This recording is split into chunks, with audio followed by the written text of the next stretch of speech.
തിരുവനന്തപുരം അമ്പലമുക്കിന് സമീപം, അതായത് അമ്പലമുക്ക് ജംഗ്ഷനിൽ നിന്ന് ഏകദേശം 1/2 കിലോമീറ്റർ മാറി 10 സെൻറ്റിൽ 3700 സ്ക്വയർ ഫീറ്റ് വരുന്ന ഈ ഒരു വീട് വിൽപ്പനയ്ക്കുള്ളതാണ്. അതായത് ഫുള്ളായിട്ട് ഇഷ്ടികയും തേക്കിലുമാണ് ഇതിൻ്റെ നിർമ്മാണ പ്രവർത്തനങ്ങൾ നടത്തിയിട്ടുള്ളത്. ഇന്നും വീട്ടിനകത്ത് കയറിയ എല്ലാ സാധനവും പുത്തൻ കണ്ടീഷനിലിരിപ്പുണ്ട്. അത് വീടിനുള്ളിലേക്ക് കയറുമ്പോൾ ഞാൻ കാണിച്ചു തരാം. നമ്മുടെ ഈ പ്രോപ്പർട്ടിയിലേക്കുള്ള ആക്സസ് വരുന്നത് അമ്പലമുക്ക് ജംഗ്ഷനിൽ നിന്ന് വരുവാണെന്നുണ്ടെങ്കിൽ NCC റോഡ് വഴി കുറച്ചൊന്ന് വരുമ്പോൾ തന്നെ വലത്തോട്ട് ബോധി ലൈനിനകത്തൂടെ വന്നു കഴിഞ്ഞാൽ നമ്മുടെ പ്രോപ്പർട്ടിയിലേക്ക് വരാം. ഇനി അതല്ല, തൊട്ടടുത്ത് തന്നെ പാലാമ്പള ലൈൻ എന്ന് പറഞ്ഞിട്ട് അടുത്തൊരു കട്ട് കാണാം. അതുവഴി വന്ന് കുറച്ച് ദൂരം കയറിയിട്ട് വീണ്ടും വലത്തോട്ട് വന്നു കഴിഞ്ഞാലും നമ്മുടെ ഈ പ്രോപ്പർട്ടിയിലേക്ക് വന്ന് കയറാം. നമ്പർ നോക്കി വന്നാൽ MRA 95 എന്നാണ് നമ്മുടെ വീട്ടു നമ്പർ. അപ്പോൾ ഈസിലി നിങ്ങൾക്ക് ഐഡൻറ്റിഫൈ ചെയ്യാൻ സാധിക്കും. ഈ രീതിയിൽ നല്ല സ്പേഷ്യസ് ആണ്. അതായത് 10 സെൻറ്റ് സ്ഥലമുണ്ട് കേട്ടോ. നമുക്ക് ഈ ഒരു ചുറ്റളവിലൊക്കെ 5 സെൻറ്റ് 6 സെൻറ്റിലൊക്കെ ഒരു പുതിയ വീട് വാങ്ങുന്നതിനെക്കാട്ടും നല്ല ബിൽഡ് ക്വാളിറ്റിയിൽ നമുക്ക് 10 സെൻറ്റ് സ്ഥലത്ത് വലിയൊരു വീട് സ്വന്തമാക്കാം. അതായത് കൊട്ടാരം കണക്ക് ഒരു വീട് സ്വന്തമാക്കാം. നമുക്കിത് ഇങ്ങനെ കവേർഡ് ആയിട്ടുള്ളൊരു കാർ പാർക്കിംഗ് സ്പേസ് കിട്ടും. ഒരു വണ്ടി കൂടെ വേണമെന്നുണ്ടെങ്കിൽ നമുക്കിത് ഈ ഒരു സ്പേസിൽ തന്നെ അകത്ത് കയറ്റി പാർക്ക് ചെയ്യാവുന്നതാണ്. കാരണം നമുക്ക് ഇത്ര എക്സ്റ്റെൻഡ് ആയിട്ടാണ് ഈ ഒരു സ്പേസ് ഉള്ളത്. ഇനി അതല്ല, കൂടുതൽ വണ്ടികൾ പാർക്ക് ചെയ്യണമെന്നുണ്ടെങ്കിൽ ഇതിനെ ഒന്ന് ക്ലിയർ ചെയ്താൽ മതി. ഇപ്പോൾ നിലവിലിപ്പോൾ ഇവിടെ ഒരു ഫൗണ്ടൈനും ഒരു ഗാർഡനും ഒക്കെ ചെയ്തിട്ടുണ്ട്. ഇത് ക്ലിയർ ചെയ്ത് കഴിഞ്ഞാൽ നമുക്ക് വീണ്ടും 2-3 വണ്ടികൾ നമ്മുടെ കോമ്പൗണ്ടിൽ തന്നെ കയറ്റി പാർക്ക് ചെയ്യാവുന്ന രീതിയിൽ സ്പേസ് കിട്ടും. ഈ സൈഡിൽ നോക്കുകയാണെന്നുണ്ടെങ്കിലും നല്ല നീറ്റായിട്ടുള്ള ഗാർഡനിങ് വർക്കുകളെല്ലാം ചെയ്തിട്ടുണ്ട്. ഇനി വീടിനകത്തേക്കുള്ള ദൃശ്യങ്ങൾ കാണാം. നമുക്കിത് എവിടെ നോക്കിക്കഴിഞ്ഞാലും ഈ തടിപ്പണികൾ ഒത്തിരിയധികം ചെയ്തിട്ടുണ്ട്. അതെല്ലാം തന്നെ തേക്കൻ തടിയിലാണ് ചെയ്തിട്ടുള്ളത്. നമുക്ക് ടോട്ടലായിട്ട് 4 ബെഡ്റൂം വരുന്നൊരു വീടാണ്. ഈ ഒരു റൂം നമുക്കൊരു ഓഫീസ് സ്പേസ് ആയിട്ടോ അല്ലെങ്കിൽ ബെഡ്റൂമായിട്ടോ ഉപയോഗിക്കാവുന്നതാണ്. അതിനകത്തൂടെ വന്ന് കാണിച്ചു തരാം. മുൻവശത്തുള്ള നമ്മുടെ ഈ വരാന്ത സ്പേസിലെല്ലാം തന്നെ ഇതുപോലെ വുഡിൽ, അതായത് ടീക്കുഡിൽ പാനൽ വർക്ക് ചെയ്തിട്ടുണ്ട്. ഇവിടെ ഇങ്ങനെ നമുക്ക് ഇരിപ്പിടങ്ങൾ ഒരുക്കിയിട്ടുണ്ട്. ഇതെല്ലാം തന്നെ ചെയ്തിരിക്കുന്നത് ടീക്കുഡിലാണ്. ഇതിൻ്റെ ആ കണ്ടീഷൻ നോക്കി ഒട്ടും പഴക്കം തോന്നത്തില്ല കേട്ടോ. എല്ലാം പുത്തനായിട്ടിരിപ്പുണ്ട്. ഈ വാതിലേക്ക് നമുക്കിങ്ങനെ ക്ലോസ് ആയിട്ട് നോക്കിക്കഴിഞ്ഞാൽ മനസ്സിലാവും പുത്തനായിട്ടിരിപ്പുണ്ട്. നമുക്ക് ഈ തേക്കിലൊക്കെ ചെയ്യുന്ന വർക്കുകളുടെ ഒരു ഗുണം അതാണ് കേട്ടോ. ഏക്കാലവും നോക്കിയാലും നമുക്ക് പുത്തനായിട്ട് തന്നെ ഇരിപ്പുണ്ടാവും. മുൻവശത്തുള്ള വാതിലെല്ലാം തന്നെ ടീക്കുഡിൽ തന്നെയാണ് ചെയ്തിരിക്കുന്നത്. 2 പാളികളിലായിട്ടാണ് വാതിൽ വരുന്നത്. വീട്ടിനകത്തേക്ക് കയറി വരുമ്പോഴുള്ള ആംബിയൻസ് നോക്കി നമുക്കിങ്ങനെ ഒരു നടുമുറ്റം പോലെ ഈ ഒരു രീതിയിൽ സെറ്റ് ചെയ്തിട്ടുണ്ട്. അതിന് ചുറ്റും ഇങ്ങനെ നമുക്ക് വേണമെങ്കിൽ ഇരിക്കാം കേട്ടോ. ഈ പില്ലറിലെല്ലാം തന്നെ വുഡിൻ്റെ പാനലിംഗ് വർക്കുകൾ ചെയ്തിട്ടുണ്ട്. ഇതാണ് നമ്മുടെ ഒരു ലിവിങ് സ്പേസ്. ഇവിടെ നമ്മുടെ ലിവിങ് സ്പേസ് വരും. ഈ ഭാഗത്തായിട്ട് നമുക്ക് ഡൈനിങ് ഏരിയ വരും. നമുക്കിത് ഈ നിലത്തെല്ലാം ചെയ്തിട്ടുള്ളത് ഫുള്ള് ഗ്രാനൈറ്റ് ആണ് കേട്ടോ. ഫുള്ളായിട്ട് വലിയ പീസിലുള്ള ഗ്രാനൈറ്റാണ് ഇട്ടിട്ടുള്ളത്. ഇവിടെ ഫുള്ളായിട്ട് നമുക്കൊരു കട്ട്ലറി ഷെൽഫാണ്. നമ്മുടെ പാത്രങ്ങളോ അങ്ങനെയുള്ള ഐറ്റംസ് എല്ലാം ഇതിനകത്ത് ചെയ്യാം. ഇതെല്ലാം തന്നെ ടീക്കൂട്ടിൽ തന്നെയാണ് ചെയ്തിട്ടുള്ളത്. ഇവിടെ നിന്ന് നമ്മുടെ ഈ ഒരു ഡൈനിങ് ഏരിയയിൽ നിന്ന് നമ്മുടെ കിച്ചണിലേക്കുള്ള എൻട്രി വരും. ഒരു വാതിൽ കൊടുത്തിട്ടുണ്ട്. ഇതെല്ലാം തന്നെ വുഡിൽ തന്നെയാണ് ചെയ്തിട്ടുള്ളത്. കിച്ചണിനകത്തേക്ക് കയറി വരുമ്പോൾ നമ്മുടെ ശരിക്കും ഇവിടെ ചിമ്മിനിയും ഹോബും വരും. അപ്പോൾ അവരിവിടെ നിന്ന് താമസം മാറിയ സമയത്ത് ഇതിനെ എടുത്ത് മാറ്റിയിട്ടുണ്ടായിരുന്നു കേട്ടോ. അതാണ് ഈ സ്പേസ് ഇങ്ങനെ ജസ്റ്റ് ഒന്ന് അടച്ചിട്ടിരിക്കുന്നത്. അപ്പോൾ നിങ്ങൾക്ക് ഒരു ഹോബ് വാങ്ങി ഇതിനകത്ത് ഇട്ടാൽ മാത്രം മതിയോ, ഇനി കട്ട് ചെയ്യാൻ തന്നെ വേണ്ട. ബാക്കി ചിമ്മിനി ഇൻസ്റ്റാൾ ചെയ്യാം. ബാക്കി എല്ലാം തന്നെ പുത്തൻ കണ്ടീഷനിലാണ് മെയിൻറ്റെയിൻ ചെയ്തിട്ടുള്ളത്. നോക്കിയേ, ഇതെല്ലാം തന്നെ വുഡിലാണ് ചെയ്തിട്ടുള്ളത്. അതുകൊണ്ട് തന്നെ ഇന്നും അതേപോലെ നമ്മൾ ഇന്ന് ചെയ്തു വെച്ച സമയത്തുള്ള ആ ഒരു മാറ്റ് ഫിനിഷ് അതുപോലെ തന്നെ ഇരിപ്പുണ്ട്. അങ്ങനെ ഒത്തിരിയധികം സ്റ്റോറേജ് സ്പേസ് നമുക്ക് ഈ കിച്ചണിനകത്ത് കാണാൻ സാധിക്കും. ഇവിടെ എല്ലാം നോക്കി, ഇവിടെ എല്ലാം തന്നെ സ്റ്റോറേജ് സ്പേസ് കാണാൻ സാധിക്കും. ഇത് നമ്മുടെ വർക്ക് ഏരിയയാണ്. ശരിക്കും വർക്ക് ഏരിയയും കിച്ചണും കൂടെ നമുക്ക് ഇങ്ങനെ ആക്കിയപ്പോഴത്തേക്കും വലിയൊരു സ്പേസ് ആയിട്ട് നമുക്ക് ഫീൽ ചെയ്യുന്നുണ്ട്. ഇതിനകത്ത് നിന്നൊരു കൺജഷൻ ഫീൽ ഉണ്ടാകത്തില്ല. പിന്നെ നമുക്ക് ഈ ഇങ്ങനെയുള്ള അതായത് ഇതുപോലെ സ്റ്റൗ ചെയ്യുമ്പോഴത്തേക്കും ഒരു കൺസേൺ എന്ന് പറഞ്ഞു കഴിഞ്ഞാൽ ഇവിടെ നിന്ന് കുക്ക് ചെയ്യുന്ന സമയത്ത് ഇപ്പുറത്തേക്ക് മറിഞ്ഞു വീഴുമോ അങ്ങനെയുള്ള രീതിയിൽ നമുക്ക് ഇതുപോലുള്ള കൗണ്ടർ ടോപ്പിനൊരു കൺസേൺ ഉണ്ട് കേട്ടോ. പക്ഷേ ഇതിനാണെങ്കിൽ ആ പ്രശ്നമില്ല. ഇങ്ങോട്ടേക്കും കണ്ടിന്യൂസ് ആയിട്ട് ഈ സ്ലാബ് ഉള്ളതുകൊണ്ട് തന്നെ ആ ഒരു പ്രശ്നമില്ല. ഇതാണ് നമ്മുടെ ബാക്ക് യാർഡ്. ഇവിടെ ഫുള്ളായിട്ട് ഇങ്ങനെ റൂഫ് ചെയ്തിട്ടുണ്ട്. ഈ ഭാഗത്തായിട്ട് നമുക്കൊരു വിറകടുപ്പിനുള്ള സൗകര്യം ചെയ്തിട്ടുണ്ട്.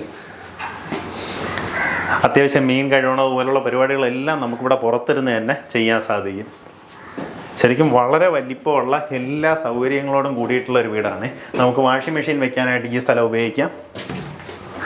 പുറത്ത് സ്റ്റാഫിനൊക്കെ യൂസ് ചെയ്യാവുന്ന രീതിയിൽ ഒരു ടോയ്ലറ്റ് സൗകര്യം ഒരുക്കിയിട്ടുണ്ട്.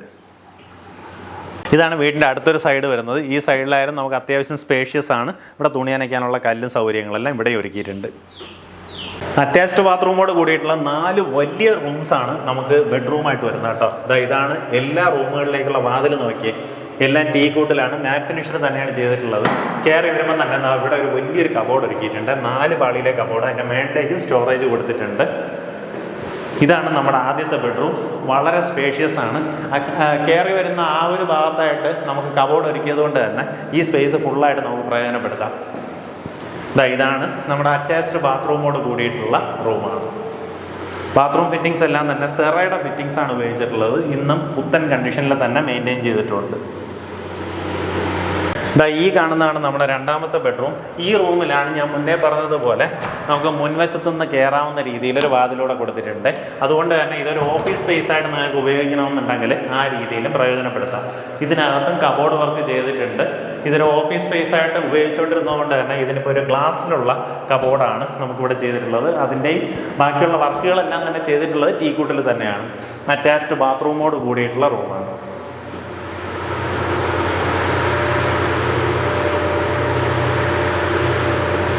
നമ്മുടെ ഈ റെയിലിങ്സ് എല്ലാം ചെയ്തിട്ടുള്ളത് ടീ കുഡും ഗ്ലാസ്സിലുമാണ് ഈ ഒരു റെയിലിംഗ് ചെയ്തിട്ടുള്ളത്. മുന്നേ പറഞ്ഞതുപോലെ തന്നെ എല്ലാം ഇന്നും പുത്തൻ കണ്ടീഷനാണ് കേട്ടോ. നമുക്ക് ഈ മാറ്റ് ഫിനിഷിലുള്ള ഡിസൈൻ ആണെങ്കിൽ അങ്ങനെ തന്നെ നിൽക്കുന്നുണ്ടാവും. പോളിഷ് അല്ല ചെയ്തിട്ടുള്ളത്, മാറ്റ് ഫിനിഷാണ് ഇതിന് കൊടുത്തിട്ടുള്ളത്. കയറി വരുമ്പോൾ നമുക്കിത് ഇങ്ങനെ ഒരു കോമൺ സ്പേസ് കിട്ടും. ഇവിടെയും നമുക്ക് താഴത്തെ നിലയിൽ കണ്ടതുപോലെ തന്നെ ഇങ്ങനെ ഇരിക്കാവുന്ന സൗകര്യമുണ്ട്. ഇങ്ങനെ ചാരി ഇരിക്കാം. കണ്ടോ, നമ്മൾ കുറേ ഫ്രണ്ട്സും ഫാമിലിയൊക്കെ ആയിട്ട് ഒരു ചെറിയൊരു പരിപാടിയൊക്കെ ആണെന്നുണ്ടെങ്കിൽ തന്നെ ഇവിടെ ഒത്തിരിയധികം സ്ഥലമുണ്ട്. ഇവിടെ നമുക്ക് പർഗോളാസ് ചെയ്തിട്ടുള്ളതുകൊണ്ട് ഇവിടെ നിന്ന് നമ്മുടെ നടുത്തളത്തിലേക്ക് ലൈറ്റ്സ് കിട്ടും. നോക്കി, ഇങ്ങനെ തന്നെ നാച്ചുറലായിട്ട് പ്രകാശം നമ്മുടെ താഴേക്ക് നേരെ പോകും.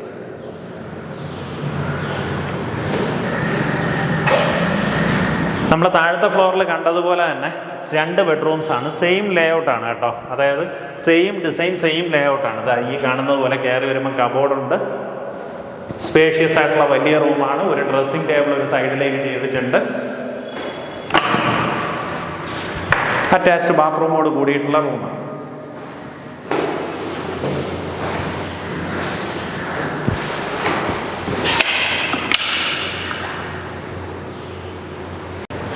ഈ ഭാഗത്തായിട്ട് നമുക്കൊരു ഓപ്പൺ ടെറസ് വരുന്നുണ്ട്. ഇതുപോലെ വളരെ സ്പേഷ്യസ് ആയിട്ടുള്ള ഒരു ഓപ്പൺ ടെറസാണ്. ശരിക്കും ഓപ്പൺ ടെറസ് എന്ന് പറയുന്നതിനൊക്കെ എന്തുണ്ട്, കവേർഡ് ടെറസ് എന്ന് പറയാം. മേളിൽ നമുക്കിതുപോലെ റൂഫ് ചെയ്തിട്ടുണ്ട്. ഇവിടെ നിന്ന് നമുക്ക് ടെറസിലേക്ക് പോകാനുള്ള ആക്സസും കൊടുത്തിട്ടുണ്ട്. ആ ആക്സസിലേക്കും ഡോർ ഇട്ടിട്ടുണ്ട്. ഇവിടെ എല്ലാം നല്ല ഹൈറ്റിൽ തന്നെ ഇതുപോലെ ഷീറ്റ് വെച്ച് മറച്ചിട്ടുള്ളതുകൊണ്ട് നമുക്കൊരു പ്രൈവസി കിട്ടും. ഇവിടെ തന്നെ നമുക്ക് തുണിയൊക്കെ അലക്കി ഉണക്കാനിടാം. ആ രീതിയിലുള്ള സൗകര്യം നമുക്ക് ഈ ഭാഗത്തായിട്ട് കിട്ടും. എല്ലാം തന്നെ നീറ്റായിട്ട് ചെയ്തിട്ടുണ്ട്. ഇവിടെ ഫുള്ളായിട്ട് ടൈൽസ് ഇട്ടിട്ടുണ്ട്. കണ്ടോ, ഇതാണ് നമ്മുടെ അടുത്ത ബെഡ്റൂം. അതായത് താഴത്തെ നിലയിൽ ആ ഓഫീസ് കം ബെഡ്റൂം സ്പേസ് ഇല്ലേ, ആ ഒരു സ്പേസ് പോലെ തന്നെ നമുക്ക് മേളത്തെ നിലയിൽ വരുന്നതാണ്. ഇതിൽ പക്ഷേ നമുക്ക് കബോർഡ് വന്നിട്ട് ഇതുപോലെ ഫുള്ളി കവേർഡാണ്. 3 പാളിയിലെ വലിയൊരു കബോർഡ് തന്നെ ചെയ്തിട്ടുണ്ട്. ഫുള്ളായിട്ട് ടീ കൂട്ടിൽ തന്നെയാണ് ചെയ്തിരിക്കുന്നത്. അതിനോട് ചേർന്ന് നമുക്ക് ഡ്രസ്സിംഗ് ടേബിൾ കാണാം. അറ്റാച്ച്ഡ് ബാത്റൂമോട് കൂടിയിട്ടുള്ള റൂമാണ്. നേരെ പോകുന്നത് നമ്മുടെ ബാൽക്കണി ഏരിയയിലേക്കാണ്. ബാൽക്കണി സ്പേസ് എന്ന് പറഞ്ഞാൽ ശരിക്കും മുൻവശത്തേക്കുള്ള ഒരു ഓപ്പൺ ടെറസ് എന്ന് തന്നെ പറയാം. ആ രീതിയിലാണ് നമ്മുടെ സ്പേസ് വരുന്നത്. അവിടേക്ക് ഇരിക്കാനുള്ള ഒരു സൗകര്യമൊക്കെ ഒരുക്കിയിട്ടുണ്ട്. അവിടെ നിന്ന് ഇപ്പുറത്തേക്ക് വരുമ്പോൾ നമുക്കിത് ഇതുപോലെ ഓടാണ് ഇട്ടിട്ടുള്ളത്. അടിപൊളി. വീടിന് ശരിക്കും ഒരു കഞ്ചക്ഷൻ ഫീലും ഇല്ല കേട്ടോ. വീടിനകത്ത് നിന്ന് ശ്വാസം മുട്ടൽ അങ്ങനെയുള്ള കാര്യങ്ങളൊന്നുമില്ല. കാരണം ചുറ്റുവട്ടത്ത് നമുക്കിത് ഇങ്ങനെ വീടുകളൊന്നും ചേർന്നിട്ടൊന്നുമില്ല. ആ രീതിയിലാണ് പ്രോപ്പർട്ടി വരുന്നത്. നമ്മുടെ ബാൽക്കണി എന്നുള്ള വ്യൂ ഇതുപോലെയാണ് വരുന്നത്. നമുക്ക് അത്യാവശ്യം നല്ലൊരു പ്രീമിയം റെസിഡൻഷ്യൽ ലൊക്കേഷനാണ്. ഇവിടെ ഉള്ള വീടുകളൊക്കെ നോക്കിക്കഴിഞ്ഞാൽ ഇതുപോലെ തന്നെ വലിയ 10 സെൻറ്റ് 8 സെൻറ്റിനകത്തൊക്കെ വെച്ചിരിക്കുന്ന രീതിയിലുള്ള വീടുകളാണുള്ളത്. ഇപ്പോൾ ഇതിനകത്തൊക്കെ പുതിയ വീടുകളൊക്കെ വരുന്നത് നമുക്ക് ചെറിയ പ്ലോട്ടുകളിനകത്ത് വരുന്നുണ്ട്. പക്ഷേ അതിനിപ്പോൾ സ്ഥലങ്ങൾ വളരെ കുറവാണ് ബോധി ലൈനിനകത്തൊക്കെ. അപ്പോൾ ഈ പ്രോപ്പർട്ടിക്ക് താല്പര്യമുള്ളവർ നേരിട്ട് ഇതിൻ്റെ ഉടമയെ വിളിച്ച് ഡീലാക്കാം. നമുക്ക് ഈ പ്രോപ്പർട്ടിക്ക് ഉദ്ദേശിക്കുന്ന വില 2.5 കോടി രൂപയാണ്. 10 സെൻറ്റ് സ്ഥലമുണ്ട്.